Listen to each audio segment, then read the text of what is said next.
Hello friends, चलिए आज की क्लास शुरू करते हैं। आज हम देखेंगे राज्य के नीति निर्देशक तत्व DPSP, directive principle of state policies क्या होते हैं। देखो, एक चीज़ ध्यान रखना, जो चीज़ें यहाँ पे होती जा रही हैं वो इतने सही तरीके से कराई जा रही हैं कि आप कितनी भी यूपीएससी की बुक्स पढ़ लेना, कितनी भी कोचिंग्स कर लेना, इस तरीके से इस फॉर्मेट में एक जगह सारी चीज़ें विद केसेस, विद कौन सा अमेंडमेंट कब हुआ, इस तरीके से नहीं मिलती, ना मिलेंगी। समझे? हमने भी बहुत कोशिश की थी, विजन आईएएस की पूरी पॉलिटी जो पढ़ाई थी पूरी हमको याद थी, उसके बाद भी हमें कम से कम नहीं तो 2 मंथ पढ़नी पड़ी थी सारी चीज़ें, फिर जाके एक माइंड मैप बना था कि क्वेश्चंस ऐसे पूछे जाते, ऐसे वो करना। जबकि विजन आईएएस की 1 मंथ में मैंने पूरी खत्म कर दी थी पॉलिटी यूपीएससी लेवल की।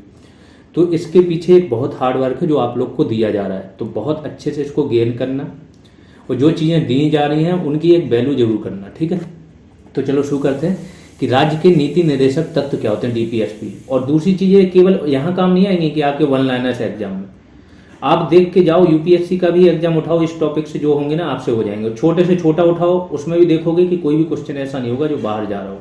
इतने तरीके से चीज़ें बनाई गई हैं और इतने शॉर्ट में। कुछ लोगों को लगता है कि ये सर 40 मिनट की क्लास है, ये 40 मिनट की क्लास नहीं है। डीपीएसपी कोई 3 घंटे की क्लास में कम से कम 4 क्लास में करा पाता है। ठीक है, केवल डीपीएसपी 3-3 घंटे की लेता है।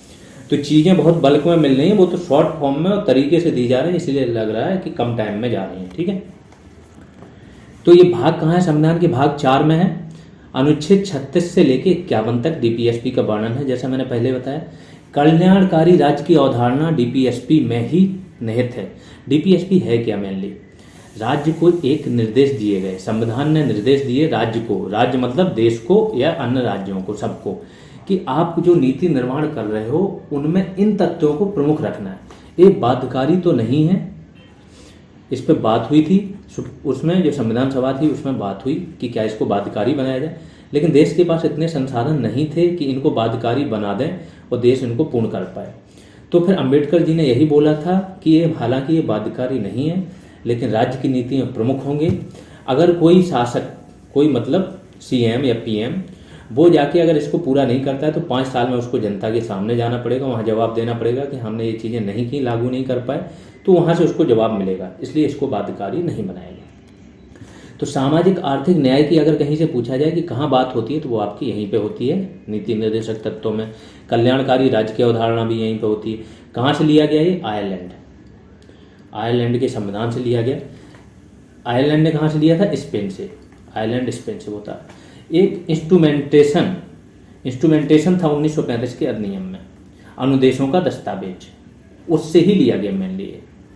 अनुदेशों का दस्तावेज, डॉक्यूमेंट ऑफ इंस्ट्रूमेंटेशन, ऐसे करके था। इसके बाद 1944 में क्या हुआ? एक सर्वदलीय सम्मेलन हुआ, उसमें तेज बहादुर सप्रू, नाम सुना होगा सबने, तेज बहादुर सप्रू, इनकी उसमें कमेटी बनी, सप्रू कमेटी, जिसको गांधी इरविन समझौता भी जो हुआ था उसमें भी सप्रू का बहुत बड़ा रोल था समझौता कराने में। तो तेज बहादुर सप्रू जो है, सप्रू समिति, इसने अपनी 1945 में रिपोर्ट दी। ये हल्का सा प्रिंट थोड़ा ख़राब लग रहा होगा, अब चूंकि बहुत सारी चीज़ें बहुत जल्दी में करनी है। आप लोग को क्या समझ में, एक सब्जेक्ट नहीं होता है आपका 2 महीने में ख़त्म। जिस तरीके जीएस को ब्रॉड तरीके से पढ़ाया जा रहा है कि आपका छूटे ना, तो हमें चीज़ें ख़त्म करनी है, अपने हिसाब से कर देंगे। तो थोड़ी सी चीज़ें आपको मेहनत करनी पड़ेगी। ये नहीं मत सोचो कि बस बैठे रहो, कंफर्ट जोन से बाहर ना निकलना पड़े और सब चीज़ बल्क में मिल जाए। जिन लोगों ने ये सोच लिया कि हाँ हर एक चीज़ की वैल्यू करनी, जैसे मिल रहा है उसको गेन करो, शायद यहाँ से लाइफ बन जाए, और यहाँ से लाइफ बनेगी नहीं, लाइफ बदल जाएगी आप लोगों की। तो न्यायोचित जो सप्रू कमेटी थी उसने बोला था कि अधिकार 2 टाइप के होने चाहिए, एक न्यायोचित होने चाहिए, दूसरे गैर न्यायोचित। तो जो न्यायोचित थे वो मूल अधिकार बन गए और जो गैर न्यायोचित थे वो आपके क्या बन गए? नीति निर्देशक तत्व। भारत शासन अधिनियम 1935 में क्या है? अनुदेशों का दस्तावेज, इस पर आधारित है। ये कहाँ से लिया गया था? आयरलैंड से। आयरलैंड ने कहाँ से लिया? स्पेन से। अब सारी चीज़ें तो एक ही जगह मिल रही ना, ये कहीं नहीं मिलेंगी। 2 बुकें 3 भी पढ़ोगे ना तो 1 या 2 चीज़ें मिलेंगी, वो भी कहीं एक चीज़ इधर एक उधर। फिर अधिकारों का स्वर्णिम त्रिभुज किसे बोला जाता है? अनुच्छेद 14 को, अनुच्छेद 19 और 21, इन तीनों को मिला के क्या बोला जाता है? अधिकारों का स्वर्णिम त्रिभुज। इन त्रिभुज के आधार पर ही डीपीएसपी को चुनौती दी जाती थी कि ये त्रिभुज का उल्लंघन हो रहा है डीपीएसपी से। अब इनका वर्गीकरण, अधिकारों को वर्गीकृत किया गया। अभी मैं एक मूल जो आपका नीति निर्देशक तत्व है एक एक नीति निर्देशक तत्व पर डिटेल में बात करेंगे, 36 से लेके पूरे 51 तक जाएंगे। लेकिन अभी समझ लो कि वर्गीकरण में क्या क्या आता है। जैसे समाजवादी है तो आपका पहला समाजवादी में क्या है, राज्य आय की असमानताओं को कम करने का प्रयास करेगा। तो ये क्या है, अनुच्छेद 38 का सेकंड पार्ट 38(2). इनको अभी याद करने की जरूरत नहीं, फिर से आएंगे हम इस पर। काम की न्याय संगत या मानवोचित दशाओं, प्रसूति सहायता 42, ये भी आपका समाजवादी है। कर्मकारों को निर्वाह मजदूरी। फिर गांधीवादी है, ग्राम पंचायतों का संगठन, मादक पेय पदार्थों, स्वास्थ्य के लिए हानिकारक। ये वर्गीकरण कर दिया कि आपको वहां से पूछा जाएगा तो आप वर्गीकरण करके ये सब अभी याद हो जाएंगे जब मैं कराऊंगा 1 by 1। फिर आप यहाँ से वर्गीकृत कर सको कि किसकी बात की गई। तो यह गाय बछड़ों और दुधारू नस्लों को परिरक्षण और बध पर रोक, ये भी गांधीवादी है। जो ग्राम है उनको स्वायत्त संस्थाओं के रूप में, संगठन के रूप में, ये है। कुटीर उद्योग 43 भी गांधीवादी है। उदार बौद्धिक में क्या आता है, समान न्याय और निःशुल्क विधिक सहायता 39A। इसके बाद कुछ दशाओं में काम, शिक्षा और लोक सहायता पाने का अधिकार 41 और 43A। अब आते हैं 1 by 1 करके एक एक अनुच्छेद पे। उसी अनुच्छेद में से आप छांट लेना फिर कि उदार बौद्धिक कौन से, गांधीवादी कौन से। तो पहला क्या है, और इसी में जो आपके ये चल रहा है उदार बौद्धिक में। चौथा क्या है, बालकों को निःशुल्क शिक्षा पाने का अधिकार 45। राष्ट्रीय महत्व के स्मारकों, स्थानों और वस्तुओं का संरक्षण 49 और कार्यपालिका से न्यायपालिका, ये सबसे इंपॉर्टेंट का पृथककरण 50। अब 1 by 1 करके अनुच्छेद पे आते हैं। अनुच्छेद 36 क्या बोलता है, राज्य की परिभाषा दी है यहाँ पे। जैसे अनुच्छेद 12 में दी गई थी आपकी राज्य की परिभाषा, ऐसी अनुच्छेद 36 में राज्य की परिभाषा दी है। क्या दी है कि राज्य की परिभाषा वही होगी जो भाग 3 में है। वहाँ पे क्या थी राज्य की परिभाषा कि कोई संविधान द्वारा, विधायिका के कानून द्वारा या संसद या राज्य विधानसभा कानून द्वारा स्थापित निकाय हो, या इनके अधिकारी हों, या इनकी संस्थाएं हों, या स्थानीय जो प्राधिकरण होते हैं उनके संस्थाएं हों, अधिकारी हों, राज्य द्वारा पूर्णतः वित्त पोषित या पर्याप्त वित्त पोषित हो, राज्य के जो कार्य कर रहा हो, ये सब किस में आते हैं, राज्य की परिभाषा में। अनुच्छेद 37 क्या बोलता है, एक परिवर्तनीय नहीं है, इसके लिए आप न्यायालय नहीं जा सकते हो। मूल अधिकारों के लिए तो आप चले गए न्यायालय 32 के तहत, लेकिन ये परिवर्तनीय नहीं है, फिर भी लागू करना राज्य का कर्तव्य होगा, ये 37 में दिया। अनुच्छेद 38 ये समाजवादी है आपका। क्या बोल रहा है, राज्य लोक कल्याण की अभिवृद्धि हेतु सामाजिक व्यवस्था बनाएगा। लोक कल्याण की राज्य को क्या करना है, अभिवृद्धि, वृद्धि करनी है, बढ़ाना है लोक कल्याण को। तो इसकी अभिवृद्धि हेतु राज्य क्या करेगा, सामाजिक व्यवस्था बनाएगा। लोगों के साथ साथ क्षेत्रीय असमानता को भी कम करने का प्रयास करेगा। राज्य ये काम करेगा कि लोगों के बीच में भी असमानता को कम करना है और क्षेत्रीय असमानता को भी कम करना है। तो सामाजिक आर्थिक न्याय यहाँ बात हो रही, जो मैंने बोला राजनीतिक न्याय कहाँ बात हो रही थी, आपकी मूल अधिकार।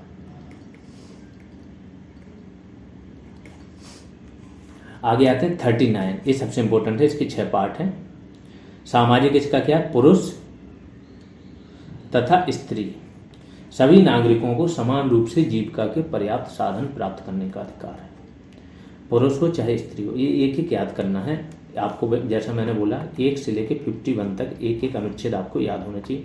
मुझे 2 दिन लगे थे, मुझे सारे अनुच्छेद याद थे, जब से अभी तक नहीं भूले। एक एक अनुच्छेद याद है, उसके टर्म्स, उसके अंदर क्या है, यहाँ तक कि उसके केसेस, हर एक चीज़ तो बड़े आराम से याद हो जाते हैं। आपको तो क्या है, नोट बना के उसको रिवाइज करना है।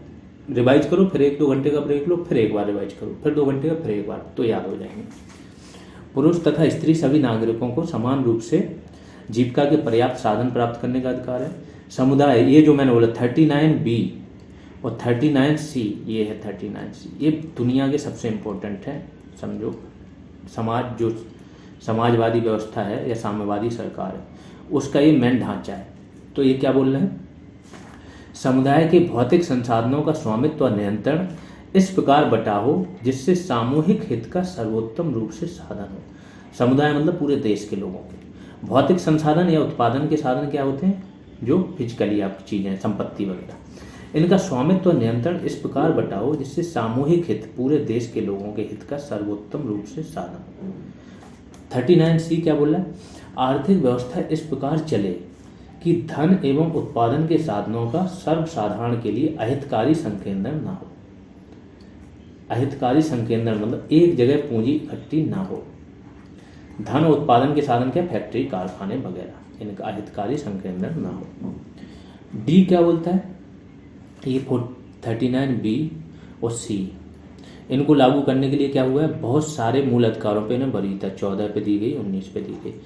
38, 31 बी और सी इसीलिए बनाया गया कि इनको वरीयता दी जाए। अब आते हैं, पुरुष तथा स्त्री को समान कार्य के लिए समान वेतन दिया जाएगा। तो ये चीज़ अभी तक लागू नहीं हुई, अभी तक इस पर मांग होती है, क्योंकि डीपीएसपी लागू एकदम मतलब बाध्यकारी है नहीं, तो ये राज्य के अंडर में है कि इस पर कानून लाए। तो पुरुष और स्त्री को समान कार्य के लिए समान वेतन दिया जाए, ऐसी बात यहाँ पे लिखी हुई है। पुरुष तथा स्त्री कर्मकारों के स्वास्थ्य और शक्ति का तथा बालकों की सुकुमार अवस्था का दुरुपयोग न हो, ये ध्यान रखो। ये भी है, जो फैक्ट्री में काम करते हैं तो इनके स्वास्थ्य और शक्ति का तथा बालकों की सुकुमार अवस्था का दुरुपयोग ना हो, बिल्कुल भी। अगला क्या है, बालकों को स्वतंत्र और गरिमामय वातावरण के अवसर, आर्थिक तथा नैतिक परित्याग से रक्षा।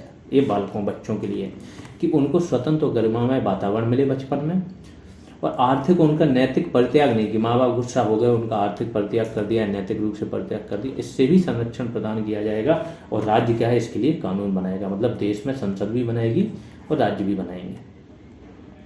39A बाद में जोड़ा गया। बाद में देखो लास्ट में मैंने लिखा भी है कि कब कौन सा डीपीएसपी जोड़ा गया, तो हर एक चीज़ यहाँ पे मिल जाएगी, एक ही वीडियो में आपको सारी चीज़ें मिल जाएंगी। अब ये क्योंकि थोड़ा शॉर्ट फॉर्म में करना था, एक ही उसमें सारी चीज़ें करनी थी, हल्का सा प्रिंट लग रहा होगा, बट सुन के और सारी चीज़ें आप नोट कर सकते हो। अनुच्छेद 39A क्या है, समान न्याय एवं निःशुल्क विधिक सहायता, ये समाजवादी है। 42 में संविधान संशोधन एक्ट द्वारा जोड़ा गया। नालसा की स्थापना की गई, राष्ट्रीय विधिक सेवा प्राधिकरण की। राष्ट्रीय विधिक सेवा प्राधिकरण अधिनियम 1987 में पारित किया गया था। लोक अदालतें हैं इसी के तहत चलती हैं। लोक अदालतों में क्या होता है, समझौता से मामला होता है, इसमें अदालती फीस नहीं लगती। वैसे अदालतों में जाओ ना तो अदालती फीस है, बहुत सारी औपचारिकताएं, पूरी एक कागज, वो यहाँ कुछ नहीं होता है। बैठते हैं, एक जज बैठते हैं, बाकी वकील रहता है, और लोगों के बीच आपसी समझौते से सारे निर्णय होते हैं लोक अदालतों। तो आपका क्या है, बहुत सारा खर्चा बच जाता है और विवाद भी सुलझ जाता है। तो 2017 में सरकार ने 3 विधि सेवा संबंधी पहलें की थी। 2017 में प्रो बोनो लीगल सर्विसेज, इसमें वेब पोर्टल पे आधारित है, जो भी हेल्प करना चाहे व्यक्ति, वकील, वो स्वेच्छा से कर सकता था। ठीक है, ये बहुत इंपॉर्टेंट नहीं है योजना है आपके लिए, ये तो थोड़ा सा लिख दी गई। टेली लॉ सर्विसेज में क्या था कि जो CSC होती है, कम्युनिटी सर्विस सेंटर्स, गांव में होते हैं CSC, computer service centre, computer वगैरह से वीडियो कॉन्फ्रेंसिंग के माध्यम से जरूरतमंदों को वकीलों द्वारा मुफ्त विधिक सहायता प्राप्त कराई जाती। इसमें टेली लॉ सर्विसेज एक न्यायमित्र योजना आई थी। इसका उद्देश्य क्या था, लंबित पड़े वादों का शीघ्रता से निपटान। ये आपके लिए उतना इंपॉर्टेंट नहीं है, ये बस जानकारी के लिए रख सकते हो। इतना ध्यान रखो कि अनुच्छेद 39A क्या बोलता है, समान न्याय एवं निःशुल्क विधिक सहायता। ठीक है, ये आपका बड़ा वाला ये है, और वो ABC चल रहा था क्या, 39A छोटे वाले। तो जो उससे जोड़े गए हों, किससे, संशोधन के द्वारा, वो अलग चीज होती है। अनुच्छेद 40 देख लो, बहुत इंपॉर्टेंट है, गांधी जी का फेवरेट थे। गांधी जी बोलते थे कि जो ग्राम पंचायतें हैं, शहरीकरण के वो विरोधी थे, भारी उद्योगों के विरोधी थे। उनका मतलब था कि गांव में, भारत की आत्मा गांव में बसती है, गांव को आपका शासन की इकाई बनाना पड़ेगा, गांव में छोटे छोटे कुटीर उद्योग लगाओ। तो ग्राम पंचायतों का संगठन, ये लिखा था कि इस प्रकार से व्यवस्था करेगा कि ग्राम पंचायतों को स्वैच्छिक या स्वायत्त इकाई बनाया जाएगा। अब स्वैच्छिक और स्वायत्त इकाई बनाने के लिए क्या किया, 73वां, 73rd और 74th संविधान संशोधन अधिनियम आया, इसमें बना दिया गया। तो राष्ट्रीय और कुछ योजनाएं, राष्ट्रीय ग्राम स्वराज योजना, ग्राम पंचायतों के सशक्त करना, म्यूनिसिपल बॉन्ड वगैरह, इन्हीं सब के लिए था। तो गांधीवादी भी ये अनुच्छेद क्या हुआ, पूर्ण कर दिया गया। अनुच्छेद 41 देख लो, समाजवादी है। इसमें क्या है, राज्य अपनी आर्थिक सामर्थ्यता, राज्य के पास जो संसाधन है उसके तथा उपलब्ध संसाधनों के अंदर बेकारी, बीमारी, बुढ़ापा, निःशक्तता, अगर बेकारी है, बीमारी है, बुढ़ापा है और निःशक्तता है, तथा अनडिजर्व्ड, अभाव की स्थिति में, ठीक है, अगर यहाँ पे अभाव भी है, आर्थिक सहायता प्रदान कर सकेगा, ये बोला गया है। जैसे मनरेगा, वयोश्री योजना, वृद्धावस्था पेंशन और सुगम्य भारत अभियान। सुगम्य भारत अभियान किसके लिए, विकलांगों के लिए, दिव्यांग जिनको बोला जाता है। वृद्धावस्था पेंशन वृद्धों के लिए, वयोश्री योजना भी वृद्धों के लिए, मनरेगा सबको रोजगार की बात कर रहे हैं। तो वही बेकारी, बीमारी, बुढ़ापा, निःशक्तता में कुछ दशाओं में ये क्या है, राज्य सहायता कर सकेगा, लेकिन वो उनके संसाधनों को देख के। अनुच्छेद 42 देख लो, 42 क्या बोलता है, काम की न्याय संगत तथा मानवोचित दशाएं। काम की मानवोचित और न्यायसंगत दशाएं तथा प्रसूति सहायता। इसी के लिए गवर्नमेंट एक प्रसूति बिल लेके आई थी जिसमें 12 सप्ताह पहले छुट्टी मिलती थी, अब गवर्नमेंट ने 26 सप्ताह कर दिया था। तो इसको लागू करने के लिए न्यूनतम, अब इसको लागू करने के लिए और भी चीज़ें आई हैं। न्यूनतम मजदूरी अधिनियम 1948, बाल श्रम अधिनियम 1986 और मातृत्व लाभ संशोधन अधिनियम। अगले पे आते हैं अनुच्छेद 43। ये भी आधा गांधीवादी है आधा समाजवादी है। गांधीवादी कौन सा है? गाँव में लघु एवं कुटीर उद्योगों का विकास। जो गांव है आपके, वहाँ पे क्या करना है? लघु तथा कुटीर उद्योगों का विकास की बात की गई है। राज्य सूची का विषय है चूंकि ये। अनुच्छेद 43A क्या बोलता है? उद्योगों के प्रबंधन में कर्मकारों की भूमिका, या कर्मकार जो उसमें काम कर रहे हैं मजदूर, वो उद्योगों के प्रबंधन में भी उनकी भूमिका होनी चाहिए। ये भी 42वें संविधान संशोधन अधिनियम द्वारा जोड़ा गया था 1976 इमरजेंसी के टाइम। अनुच्छेद 43B ये क्या है? राज्य सहकारी समितियों की स्वैच्छिक निर्माण, स्वायत्त कार्यकरण, लोकतांत्रिक नियंत्रण तथा व्यावसायिक प्रबंधन का प्रयास करेगा। 97th कॉन्स्टिट्यूशनल अमेंडमेंट एक्ट 2011 द्वारा इसको जोड़ा गया। अब चेंज क्या क्या है? जो ये 97वां संविधान संशोधन अधिनियम 2011 था, इसमें और क्या क्या चेंज आए? तो इसमें क्या था कि आपने देखा होगा 19(1), तो उसमें क्या था? संघ बनाने, संगठन बनाने की तो थी स्वतंत्रता, अब उसमें लिख दिए सहकारी समितियां भी बनाने की स्वतंत्रता होगी 19(1)(c) में। तो संघ संगठन प्लस सहकारी समितियां बनाने की स्वतंत्रता की बात की गई। भाग 9(a) के बाद 9(b) जोड़ा गया जिसमें सहकारी समितियां, 9(a) क्या था आपका? नगरपालिका से संबंधित था, 9 क्या था? पंचायतें। तो उसमें एक 9(b) जोड़ा गया जिसमें 243 ZS से 243 ZT तक अनुच्छेद हैं, जो सहकारी समितियों की परिभाषा है, समावेशन है, बोर्ड के सदस्य हैं, गठन है, निलंबन आदि की बात होती है इसमें। अनुच्छेद 44 पे आते हैं। एक उदार बौद्धिक है, समान यूनिफॉर्म सिविल कोड की बात देखी होगी आपने, यूसीसी की हो रही है इस टाइम। तो ये हमारे संविधान में लिखा है, ये डीपीएसपी में लिखा है कि राज्य ऐसा करेगा। उस टाइम पे पॉसिबल नहीं था क्योंकि देश का बंटवारा ही धर्म के आधार पर हुआ था, बहुत सारी चीज़ें चल रही थी, नहीं किया लेकिन लिख दिया। तो इसमें क्या था? निजी कानून जैसे विवाह, तलाक, भरण पोषण, उत्तराधिकार, गोद लेने संबंध, ये निजी कानून होते हैं। इन निजी कानून में क्या होता है आपका कि मुस्लिम जो हैं उनके अलग कानून होते हैं शरिया के आधार पर, इसमें कोर्ट हस्तक्षेप नहीं करता है, ठीक है। और शरीयत के आधार पर फैसले होते हैं, इसलिए तलाक वगैरह वो आराम से दे देते हैं। 3 तलाक तो अभी सुप्रीम कोर्ट ने ख़त्म कर दिया था, उस पर तो वो भी आ गया कानून। तो ये सारी चीज़ें क्या थी आपकी? ये इनके निजी कानून, धार्मिक जो बुकें हैं उनके आधार पर निर्णय होता है। लेकिन इन्होंने लिख दिया कि नहीं, राज्य ऐसी व्यवस्था करेगा कि सबके, पूरे देश के सारे नागरिकों के लिए एक मात्र कानून हो, उसी के आधार पर सबको सजा मिले अगर वो कानून का उल्लंघन हो। अनुच्छेद 45 देख लो, उदार बौद्धिक था। राज्य प्रारंभिक, इसमें ये कब जोड़ा गया था? जब आपका 2002 का 86 कॉन्स्टिट्यूशनल अमेंडमेंट एक्ट आया, शिक्षा का अधिकार, तब ये जोड़ा गया। शिक्षा के अधिकार आने के बाद क्या हुआ? उन्होंने बोल दिया कि आप क्या करोगे, 6 से 14 वर्ष के लोगों को तो अनिवार्य शिक्षा दोगे। तो यहाँ पे दूसरी चीज डाल दी कि राज्य प्रारंभिक शिशुअवस्था की देखरेख और सभी बालकों को 0 से 6 वर्ष की आयु तक शिक्षा प्रदान करने का प्रयास करेगा, ये राज्य करेगा। 45 में है आपका। अनुच्छेद 46 देख लो, समाज के कमजोर वर्गों, विशेषता कौन? SC/ST। तो SC/ST के लिए बहुत सारी जगह प्रावधान है आपके कमजोर वर्गों के लिए, जो आपके 15 में 16 में भी है। और SC/ST को संविधान की शुरुआत से ही आरक्षण मिला है। उस टाइम पे अंबेडकर जी ने बोला था कि 10 साल के लिए है, 10 साल में पैरिटी आ जाएगी तो फिर ये चीज़ें धीमे धीमे खत्म कर देंगे। तो समाज के कमजोर वर्गों, विशेषता SC/ST के हितों की शिक्षा और अर्थ मतलब पैसा, मनी संबंधी विशेष, अभी ये जो इनकी जरूरतें हैं, आवश्यकता हैं, उनको विशेष सावधानी से अभिवृद्धि करेगा। विशेष सावधानी से राज्य ऐसा काम करेगा। सामाजिक न्याय एवं शोषण से मुक्ति के लिए ये काम हुआ है। तो इसी के लिए जैसे कुछ योजनाएं, स्टैंड अप इंडिया चलती है। Stand up India mainly SC/ST और जो महिलाएं हैं उनके लिए। अनुच्छेद 47 देख लो, उदार बौद्धिक और गांधीवादी। इसमें क्या है? राज्य पोषाहार स्तर, जीवन स्तर तथा लोक स्वास्थ्य में सुधार को अपना कर्तव्य मानेगा। ये बहुत इंपॉर्टेंट है। पोषाहार स्तर, जीवन स्तर, इसीलिए क्या चल रहा है अभी, ईट राइट मूवमेंट चलता है, FSSAI रहती है ना। तो बहुत सारे राज्य इसके पोषण के लिए क्या पीडीएस पे दुकानों में वो भी बेचता है कि लोगों का पोषण स्तर बना रहे। जीवन स्तर उठाने के लिए राज्य क्या करता है, हर प्रकार की सुविधाएं देता है।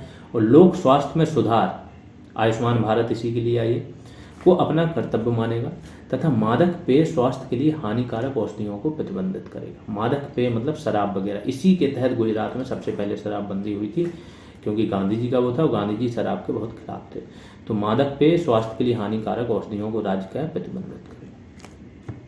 इसी के लिए कुछ योजनाएं चल रही हैं, जैसे लिखी हुई हैं मिड डे मील, खाद्य सुरक्षा अधिनियम आया, एकीकृत ग्रामीण विकास कार्यक्रम, विकासात्मक कार्य की भी बात हुई ना 1978 में। यहाँ से आप ये भी लिख सकते हैं जवाहर रोजगार योजना 1989, ये यूपीपीसीएस में आते हैं सीधे। स्वर्ण जयंती ग्राम स्वरोजगार योजना 1999, यूपी के कोई भी एग्जाम में ये योजनाएं आ जाती हैं। संपूर्ण ग्राम रोजगार योजना 2001 और मनरेगा 2006। इस प्रकार से ये योजनाएं भी आई इनको लागू करने के लिए। अनुच्छेद 48 उदार बौद्धिक एवं गांधीवादी है। इसमें क्या है, कृषि एवं पशुपालन को आधुनिक वैज्ञानिक प्रणालियों से संगठित करेगा राज्य। कृषि और पशुपालन को क्या आधुनिक वैज्ञानिक प्रणालियों से संगठित करेगा। दुधारू पशु, गाय, बछड़ों के वध पर रोक लगाएगा। ठीक है, जो भी दुधारू पशु हैं उसमें गाय आते हैं, बछड़ों इनके वध। इसलिए जो गौ हत्या है ना, हर जगह बहुत सारे राज्यों में क्या है, इस पे कानून बना हुआ, कठोर सजा मिलती है। हरित क्रांति मृदा, अब इसके लिए क्या क्या योजनाएं हैं, क्या क्या कार्यक्रम है। हरित क्रांति हुई, मृदा स्वास्थ्य कार्ड, सॉइल हेल्थ कार्ड, स्वस्थ धरा खेत हरा करके, कृषि विज्ञान केंद्र और राष्ट्रीय गोकुल मिशन, ये सारी चीजें यहाँ पे इसको लागू करने के लिए हुई। अनुच्छेद 48A देख लीजिए, ये भी कैसे जोड़ा गया है आपका 42वें संविधान संशोधन अधिनियम द्वारा। देश पर्यावरण के संरक्षण, संवर्धन तथा वन एवं वन्य जीवों की रक्षा का प्रयास करेगा। आप देखोगे मूल कर्तव्यों में भी यही चीज है आपके। इसमें मैंने बहुत बार बताया है, ये जब बंदरोगा की क्लासेज चल रही थी कि पर्यावरण की बात 48A में बोली गई कि पर्यावरण के संरक्षण, संवर्धन तथा वन एवं वन्य जीवों की रक्षा का प्रयास करेगा। राष्ट्रीय वन नीति, ये तो बहुत डिटेल में पढ़ चुके हैं आप लोग, इसको तो बताना ही नहीं है। सीधा आ जाते हैं 49 पे, उदार बौद्धिक है ये। राष्ट्रीय महत्व के संस्मारकों, स्मारक राष्ट्रीय महत्व के जो हों, विरासत स्थल, स्थानों तथा वस्तुओं का संरक्षण करेगा। इसके लिए आर्कियोलॉजिकल सर्वे ऑफ इंडिया काम करता है। अनुच्छेद 50 देख लीजिए, उदार बौद्धिक है। कार्यपालिका से न्यायपालिका का पृथक्करण। उदार बौद्धिक का मतलब होता है पश्चिमी देशों से प्रभावित, जो यूरोपियन देश हैं उनसे। 1973 में सीआरपीसी में संशोधन किया गया, क्योंकि कार्यपालिका का न्यायपालिका से पृथक्करण करना था, तो डीएम के पास पहले उस टाइम पे क्रिमिनल पावर जो है वो भी होती थी।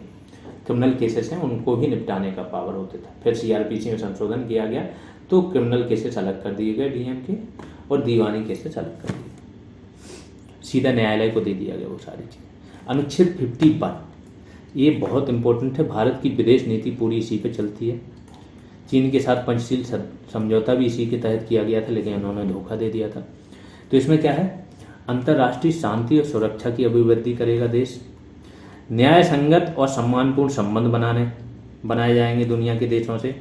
तीसरा क्या है, अंतर्राष्ट्रीय विधि तथा संधि वार्ताओं का सम्मान करेगा। चौथा क्या है, विवादों का मध्यस्थता द्वारा निपटारा। तो मध्यस्थता किसकी, अंतर्राष्ट्रीय संस्थाओं की, लेकिन अब इंडिया अपने द्विपक्षीय मामलों में मध्यस्थता नहीं बर्दाश्त करता है। यहाँ पे आपके नीति निर्देशक तत्व खत्म होते हैं। 51A जो आपका है वो आ जाता है मूल कर्तव्य। यहाँ पे मूल कर्तव्य जोड़े गए थे स्वर्ण सिंह कमेटी की सिफारिश से, यूएसएसआर से लिए गए थे, ये अगली क्लास में होंगे। यहाँ थोड़ा और देख लेते हैं कि अन्य भागों में वर्णित नीति निर्देशक तत्व और जो संविधान के अन्य भाग हैं तो उनमें कौन से ऐसे हैं कि जो नीति निर्देशक तत्व वाले भाग में तो नहीं वर्णित है, लेकिन उनकी प्रकृति ऐसी है। तो अनुच्छेद 335 क्या बोलता है, सेवाओं और पदों के लिए नियुक्ति में SC/ST, क्योंकि SC/ST का आरक्षण उसी टाइम मिल गया था, तो SC/ST के दावों के साथ साथ प्रशासन की दक्षता बनाए रखना। प्रशासन की दक्षता बनाए रख पे भी ध्यान देना पड़ेगा कि प्रशासन में दक्षता बने रहे, इनका उत्थान करना है, आरक्षण मिलना चाहिए, पैरिटी होनी चाहिए, लेकिन प्रशासन भी चलना है, देश को तरक्की भी करना है, तभी सबकी तरक्की। तो इस प्रकार से ये लोग पहले से ही इतने बुद्धिजीवी लोग थे संविधान में कि हर एक चीज जो 50 साल बाद होने वाली थी वो पहले से भांप के बैठे थे। 350 राज्य तथा उसके प्राधिकारियों का कर्तव्य होगा कि भाषाई अल्पसंख्यक वर्ग के बच्चों को प्राथमिक शिक्षा मातृभाषा में प्रदान की जाए। 350 राष्ट्रपति ये आपका अल्पसंख्यक अधिकारी की नियुक्ति करता है, ध्यान रखो, बहुत इंपॉर्टेंट होता है। जो अल्पसंख्यक वर्ग के लोगों को लिए अगर आपको निर्देश दिए हो आप पूरा ना करो तो केंद्र कार्रवाई भी कर सकता है। अगला है 351, हिंदी भाषा के प्रयोग को प्रोत्साहन देना। ये भी आपका एक प्रकार का डीपीएसपी है। तो इस प्रकार से संविधान के अन्य भागों में भी जो डीपीएसपी के रूप में वर्णित है वो यहाँ आ गए। अब आते हैं कुछ संशोधन। सबसे पहले मूल अधिकार और इनमें देख लेते हैं अंतर क्या है। राज्य के साथ साथ कुछ मामलों में व्यक्तियों पर भी इसमें निषेधाज्ञा है लागू। निषेधाज्ञा मतलब उनको मना किया गया कि आपको ये काम नहीं करना, प्रतिषेध। लेकिन यहाँ पे ऐसा कुछ नहीं है, यहाँ सिर्फ राज्य को निर्देश दिए गए। कुछ इसकी प्रकृति नकारात्मक है ना। जैसे आपका बोला कि किसी भी फॉर्म में अनटचेबिलिटी को आप क्या करोगे, नहीं फॉलो करोगे, अगर करोगे तो दंड मिलेगा।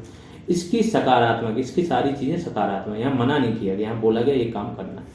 ये राजनीतिक लोकतंत्र की बात करता है, ये आर्थिक और सामाजिक लोकतंत्र की बात करता है, ये व्यक्ति केंद्रित है, व्यक्ति विशेष के लिए, ये पूरे समूह, क्योंकि राज्य की बात कर रहा है, देश की बात कर रहा है। तो इस प्रकार से इन दोनों के अंतर है। मूल ढांचे में बाद में जोड़े गए नीति निर्देशक तत्व, कब क्या जोड़ा गया। तो 38(2) जो है आपका अनुच्छेद 38(2) की क्षेत्रीय असमानताओं को भी दूर करने के साथ साथ लोगों के बीच असमानताओं को भी दूर करेगा। 42वें संविधान संशोधन अधिनियम, 42वां कब आया था, 1976 में, और 44वां कब आया था, 78 में। तो 42 में जहाँ है 39 से, ये क्या है, समान न्याय निःशुल्क विधिक सहायता। 39F, इसके 43A, इसके 43B, 45 और 48A, ये कब जोड़े गए इनका संदेह लो कि 43A क्या जोड़ा है, 42वें संविधान संशोधन अधिनियम, 43B 97वें संविधान संशोधन अधिनियम 2011, 45 86वां और 48 42वें संविधान संशोधन अधिनियम 1976। इस प्रकार से आपके डीपीएसपी बहुत ज़्यादा डिटेल में खत्म हो गए हैं। इन डीपीएसपी को यहाँ से इतना पढ़ने के बाद कुछ केसेस बस और पढ़ लो, आप यूपीएससी की भी तैयारी हो गई। बस कुछ और केसेस करने हैं, ठीक है, बाकी कुछ और ज़रूरत नहीं पड़ती। जो लोग पीसीएस वगैरह देते होंगे उनको यहाँ समझ में आ रहा होगा कि इतने कम शब्दों में, इतनी कम चीज़ों में, मतलब कम टाइम में कितनी ज़्यादा चीज़ें दे देंगे आपको। ठीक है, अभी के लिए इतना ही। धन्यवाद आप लोगों का। यहाँ पर आपकी आज की क्लास समाप्त होती है। ये हमारे 2 बैचेज चल रहे हैं, एक चल रहा है बीपीओ का पेड बैच और दूसरा चल रहा है जूनियर असिस्टेंट का पेड बैच।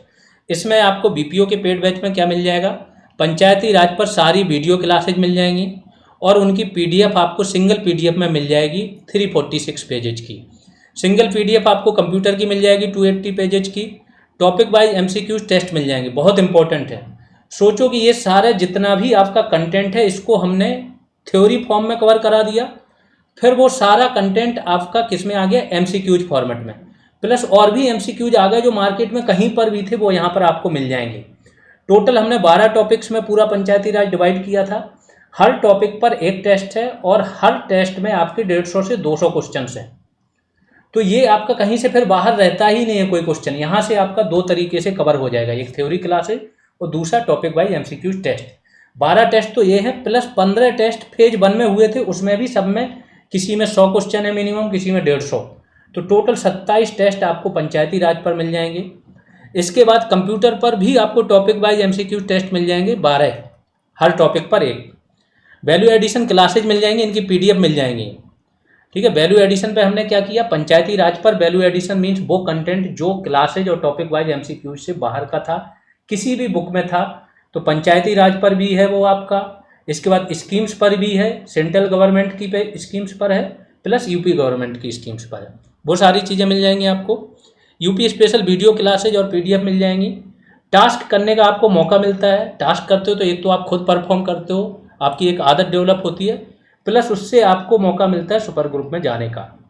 इसके बाद रेगुलर ग्रुप कॉल होती रहती है, तो आपके जो भी डाउट्स होते हैं, क्वेरीज होती है, स्ट्रेटजी होती है, वो आपको मिलती रहती है। ठीक है, फीस 299 है।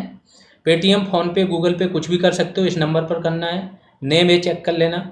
इसके बाद टेलीग्राम या व्हाट्सएप में से किसी एक पर आपको भेज देना है, थोड़ा वेट कर लेना है, आप जोड़ दिए जाओगे पेड बैच में। अगर कोई क्वेरी है तो इस नंबर पर आप कॉन्टैक्ट कर सकते हो। सेम बैच हमारा जूनियर असिस्टेंट का भी चल रहा है। यहाँ पे भी आपको सारी पीडीएफ मिल जाएंगी, topic wise MCQ, revision programme मिल जाएगा। इसके बाद टास्क मिल जाएंगे, value addition classes, full test और रेगुलर गाइडेंस। यहाँ पे भी सेम सारी चीज़ें हैं। बहुत अच्छा ये बैच चल रहा है। यूपी पीसीएस से ऊपर लेवल का आपको यहाँ पर कंटेंट कराया जा रहा है। ठीक है, बैच फीस 299 ही अब कर दी है सारे स्टूडेंटों की डिमांड पर। फ़ोनपे और पेटीएम कुछ भी इस पर भी कर सकते हो, सेम प्रोसेस है जो बीपीओ का था। इस नंबर पर पे करना है और ये नेम चेक कर लेना है, स्क्रीनशॉट यहाँ भेज देना। चलिए अभी के लिए इतना ही। आप लोग शेयर और सब्सक्राइब जरूर करते रहें। अभी के लिए इतना ही, धन्यवाद।